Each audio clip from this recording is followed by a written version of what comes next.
এই লাগেনি তো? এই খবরদার আমাকে যাওয়ার চেষ্টা করবে না।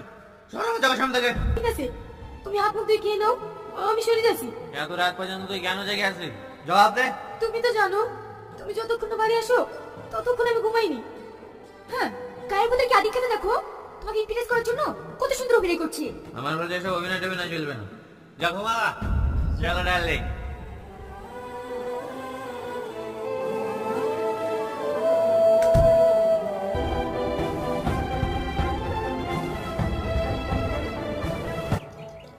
ওগো ওঠো, চাটা খেয়ে নাও। চলে এসছি। ওঠো ডার্লিং, চাটা খেয়ে নাও। কি চা বানিয়েছিস? হ্যাঁ, কি খাওয়া যায়? খাবে না তোর চা? ও বাবা, ও চলে গেল।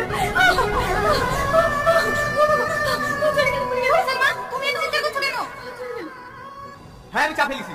এরকম মেয়েদেরকে এরকম করা উচিত। টনি, বৌমা গ্রামের মেয়েদের যা করে সব কিছু সহ্য করছে, আর তুই তার উপর এরকম অত্যাচার করছিস। বিটি, হ্যাঁ, অত্যাচারে কিছুই হয়নি। ওর উপরে এমন অত্যাচার করবি, এই বাড়ি থেকে পালিয়ে যেতে বাধ্য হবো।